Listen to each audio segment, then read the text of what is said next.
She wasn't supposed to be there. Not at that hour. Not in that room. The tiny alien, barely 90 centimeters tall, padded silently across the polished metal floor of the human quarters. Her soft, padded feet made no sound. Her lavender skin shimmered faintly under the dim maintenance lights, and her long silver hair swayed down her back like liquid starlight. She wasn't a soldier, or a diplomat, or even a technician. She was a cleaner. A designated utility class member of the Galactic Union. And she was used to silence. That's why, when the blanket shifted on the massive human-sized bed, she froze mid-step. Her wide amethyst eyes locked onto the disturbance with a stare honed by habit, scanning for spillage, debris, or malfunctions. But this wasn't a malfunction. It was movement. A human hand slid out from under the sheets. The air caught in her throat. No one was supposed to be there. The room had been declared vacant, air-cycled, decontaminated, and ready for deep maintenance. She'd walked in with a list of duties: wipe surfaces, recalibrate light reflectors, cleanse nutrient residue from consumption zones. Now she stood there, paralyzed. The human groaned and shifted. Then he sat up. "What the hell?" he muttered, rubbing his eyes. She gasped. Their eyes met. His were green.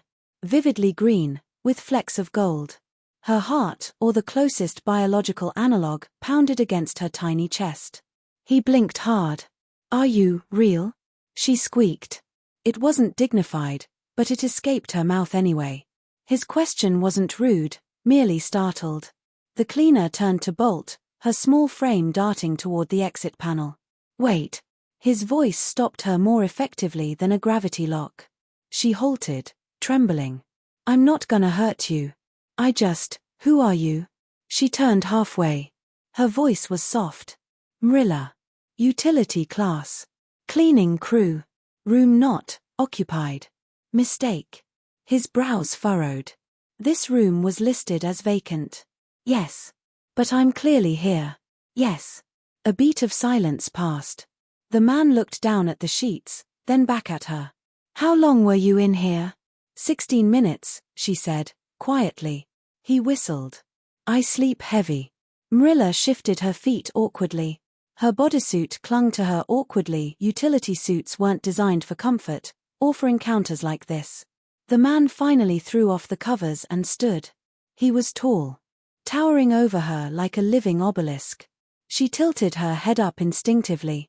He wore a simple undershirt and regulation sleep shorts, but even in that, he looked like a statue carved from something ancient and powerful. "You're not from the fleet," he said. She shook her head. "I'm Lieutenant Gavin Riker. Security and Logistics, Earth Sector." "I know." He raised an eyebrow. "You left biomatter residue on the mess hall console." "I cleaned it yesterday." A smile touched the corner of his mouth. "You track my coffee spills?" She didn't answer. There was something deeply unsettling about the way the tension didn't leave the room. It just shifted. Became something else.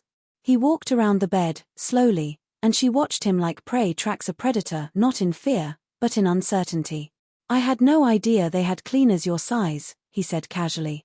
"Size doesn't affect sanitation efficiency," she said quickly. Then, realizing how defensive she sounded, she looked away. "Hey, that's not what I meant." He came closer, knelt a little to meet her eye level. "I'm sorry. I just didn't expect to wake up to a beautiful purple alien in my room." Her breath caught. "No one ever calls utility class that," she said. "Well, I'm not everyone." A small pulse of warmth danced up her spine. She blinked rapidly. "I have to finish cleaning." He stood again. "You sure you don't want to sit for a bit? You look like you've been running from a vacuum breach." "I'm not authorized for non-essential engagement during duty hours." "But you're already here." She hesitated. He walked to the small corner galley, poured some mineral water from a sealed tube into a glass, and handed it to her. She took it with both hands, her fingers barely big enough to wrap around the rim. He sat on the edge of the bed. "So, Mrilla, you been on this station long?" 14 cycles. "That's a long time. Must be dull." She shrugged. "It's clean." He chuckled. She sipped the water. Something shifted in the air between them. It wasn't heat. Or tension. Or awkwardness. It was curiosity. Intrigue. "I've never talked to an alien before," he said finally. "I've never been seen by a human before. Not like this." They both looked at each other. For the first time, really looked. And something about that moment felt inevitable. Then, as if the universe sensed the change, the room lights flickered and a soft alert chimed. A scheduled system check. Mrilla jumped. "I have to go." "I'm not." "I shouldn't." He nodded. "I get it. But hey, come back tomorrow. I'll leave a mess." She paused, halfway to the door. And smiled. Then she was gone. But he knew she'd be back. And so did she. Mrilla didn't sleep that cycle. Her quarters were sterile, compact, and scentless, just like every other utility class pod. But for the first time in 14 cycles, she noticed how quiet it truly was. Too quiet. She replayed the moment over and over, Gavin's eyes, his voice, the way he looked at her like she wasn't just part of the background. That wasn't supposed to happen. Utility class personnel weren't meant to interact with high command organics except through reports or when receiving reprimands. No one from Earth security had ever spoken to her with kindness, much less shared a glass of water. She ran her hands over the cleaning pad again. The same pad she'd held when the blanket moved. The same pad that had dropped to the floor when she panicked. He hadn't mocked her. He'd smiled. The shift bell chimed. She stood and straightened her uniform. Today's assignment, Section H17. Non-organic recycling corridor. But as she stepped into the transit pod, her hands moved with a mind of their own. Manual override, reassign. Destination, human quarters, level B5, room 218. She didn't know what she was doing. She just went. The room looked the same from the outside. Cold. Steel. Lifeless. But as the door slid open, warm light spilled over her feet. And he was waiting. "Morning," Gavin said casually, seated on the edge of his bunk, shirtless, sipping something from a recycled brew cup. She blinked. "You re-requested maintenance." "I might have accidentally spilled my breakfast ration across the floor." She looked around. The room was pristine. He grinned. "Okay, I lied. I just hoped you'd come back." Her face darkened slightly, a lavender blush that crawled up her cheeks. "I could report this," she murmured, stepping inside. "You could. But you won't." Her throat tightened. "Why?" He leaned forward slightly. "Because I think you're tired of being invisible." She stopped. She didn't nod. Didn't deny. Just stood there. He gestured to the small storage bench beside the bed. She Saturday. "You didn't tell me much yesterday," he said. "Not much to tell." "Then tell me everything." She hesitated. Then began. About how her kind, the Miraxi, had been accepted into the Galactic Union a century ago, but still weren't seen as equals. About how utility class wasn't just a role, it was a caste. A silent one. A disposable one. Her people were naturally small, quiet, efficient. Perfect for cleaning tight spaces. Perfect for ignoring. "But we feel. We think," she whispered.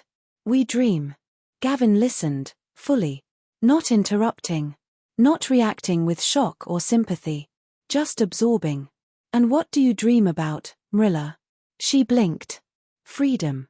Voice. Someone, seeing me." "You're seen now." Their eyes locked again. She reached into her belt pouch, pulled out a small circular disc. "What's that?" he asked. "Dream recorder," she said. "We use them to document behavioral irregularities during rest cycles." "You dream on purpose?" She nodded. "We submit them for review. If the dreams are non-regulation, we are reassigned." Gavin frowned. "That's disturbing." She tilted her head. "You don't track your dreams." "I barely remember them. But if I did. I think last night's would have been about you." Her fingers tightened around the disc. "I dreamed of light," she whispered. "And a hand. Reaching toward me." He extended his hand slowly, and without understanding why, she placed her tiny violet one into his. For a moment, silence wrapped around them like a seal. Not awkward. Not restrained. Just complete. Then the hallway alarm blared. Emergency. Hull breach. Level C. Both turned instantly. Gavin stood, grabbed his comm pad. I need to suit up. I'm on response team. She stood too. I should return to quarters. No. Stay here. You'll be safe. I have to report to utility command. Mrilla, listen to me. But she was already at the door. Go, she said, her voice firm. And be careful. He nodded once, then bolted out the other exit. As she stepped into the corridor, sirens echoing in the background, she clutched the dream disk in her palm. She knew this wasn't over. Something bigger was coming. Something that had already begun with a blanket's ripple. And a gaze that refused to look away. The emergency passed, but the aftershocks didn't. 2 days. That's how long it took for normal operations to resume. The hull breach on Level C had been minor, just a miscalculated pressure valve in the external cargo grid, but it had exposed a deeper issue: sabotage. Someone had deliberately adjusted the valve's sequence protocol. The entire station felt different now, more alert, more suspicious. Mrilla wasn't seen again in Gavin's quarters. Not even once. But he saw her everywhere else. Through the cafeteria's glass walls, across the maintenance tunnel intersections, reflected in the curved panels of the hydroponic gardens. Always cleaning. Always alone. And never looking up. He felt it in his chest like a bruise that wouldn't fade. A strange emptiness. Then one night, a data packet appeared on his personal terminal. No sender ID. Just a timestamp. It opened with a dream recording. And her voice. Entry 1741, dream condition irregular.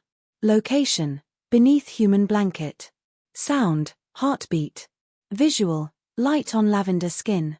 Emotion, longing. Regulation status, suppressed. He listened to it 3 times. The 4th time, he copied it onto his personal implant. The next day, he tracked her down. She was in waste processing sector 2. A hideous place that reeked of chemicals and melted synthetics. But she was there, hair tied back, bodysuit darkened with scrub fluids, working like nothing else mattered. Mrilla. She didn't look up. He stepped closer. You sent it to me. Still, she scrubbed. Harder now. I don't care if it was irregular. Or if it's forbidden. I need to talk to you. She froze. I was reassigned, she whispered. After the emergency. They read my recorder logs. His jaw clenched. They punished you for dreaming of me? For dreaming at all. He touched her shoulder gently. She flinched. Mrilla, come with me. We'll go to command. I'll file a formal appeal. They won't hear it. They'll hear me. She looked up, finally. You're not one of them. Not really. You're still human. You feel things. He smirked. And you don't. I'm not allowed to. Screw that. Her eyes widened at the bluntness of his voice. He leaned down. We're going to get you out of utility class. You deserve more than this. But where would I go? He smiled. You could come with me. Back to Earth. Or wherever I get assigned next. She blinked, trembling. Leave the Union? He nodded. We find a loophole. A transfer, a release clause, anything. I've read enough diplomatic codes to know they exist. She stared at him, and for a heartbeat, the world went still. Then heavy boots clanked into the corridor. Security. 2 uniformed officers. Faces unreadable. Lieutenant Riker, one said sternly. We need to speak with you. Now. Gavin looked at Mrilla, then back at the guards. I'm in the middle of something. This isn't optional. She whispered. They found out about the dream file. The guards advanced. Gavin straightened. I'll come with you. But she stays. She's to be detained for cognitive deviation. Like hell she is. He stepped in front of her. Sir, step aside. No. There was a pause. The lead guard spoke into his wrist. Security breach in WPS-2. Suspect resisting compliance. Alarms screamed again. This time, not a drill. The lights went red. The station trembled beneath their feet. A real breach. Explosions rocked the far side of the quadrant. Something had hit them. Not from inside, outside. External strike, one of the guards said in disbelief. Mrilla darted forward. We need to get to the emergency shaft. Gavin grabbed her hand and ran. No one stopped them this time. Flames curled from one of the recycling chambers as they passed. Smoke billowed behind them. The corridors flickered between darkness and red emergency strobes. The station was under attack. Not sabotage. Invasion. A vessel had breached the outer hull, a rogue pirate ship, according to the scrambling comms. And it wasn't alone. More signals flooded the station's scanner logs. Mrilla and Gavin reached an emergency pod bay. Most were already gone. One pod left. He shoved the panel. Get in. She hesitated. What about you? I'll follow. I need to make sure the others get out. I'm not leaving without you. Mrilla. Then I stay. He stared at her. For the first time, she wasn't trembling. Her eyes burned with resolve. He nodded slowly. And the pod doors hissed open. Together, they climbed in. The pod sealed shut. And launched. The pod drifted.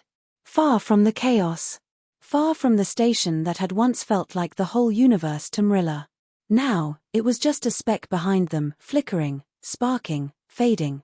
Through the small viewport, she could see the emergency lights blinking in the dark like a dying constellation. She didn't cry. There wasn't time for that. Gavin sat beside her, breathing hard, a gash above his brow. He hadn't let go of her hand since the launch. Autonav's taking us toward the Union fallback route, he muttered, staring at the holographic display. We should hit the border in less than 6 hours. If they don't shoot us down. Mrilla watched the stars blur. What happens when we land? We make noise, he said simply. She looked at him. Real noise. Legal. Political. Emotional. Whatever it takes. You're not going back into that system, Mrilla. Not ever. I don't exist outside of it. You do now. He brushed a strand of her hair behind her ear, so gentle it made her heart twist. They flew in silence for a long time. Emergency rations. Basic hydration cycles. No transmissions. No signals. Just the two of them in a capsule meant to hold 6. A stolen moment in the cold void of space. But inside, something warm was growing. 6 hours became 7. The nav system sputtered, redirected, recalculated. They were forced to drop out of the main route and divert toward a diplomatic checkpoint near the Earth frontier. And that's where everything changed. The diplomatic vessel that found them was crewed by humans. Independent mediators from Earth. Gavin gave his name, his credentials, his emergency clearance. And then, he told the truth. All of it. About the caste system. About the dream logs. About the forbidden connection. About how Mrilla had been punished for something as simple and as sacred as being seen. It caused a ripple. One pod. One story. One truth. And it caught fire. Weeks passed. Then cycles. Gavin was reassigned to the Interworld Humanitarian Bureau. But not alone. Mrilla stood at his side. Not as a cleaner. Not as utility class. As his partner. They lived on a small orbital settlement, orbiting the green-blue shimmer of Europa. It was quiet. Peaceful. And for the first time in her life, she was able to choose her purpose. She chose storytelling. Mrilla began recording dreams, not for review, not for suppression, but for sharing. Her stories, short and luminous, spread across networks as messages of connection, of defiance, of identity, of courage. And every night, she dreamed without fear. Because he was beside her. Gavin, who saw her. Not as a function. Not as a mistake. But as herself. Moral even the smallest voice can echo across stars when someone chooses to listen. Freedom begins the moment someone sees you and you allow yourself to be seen.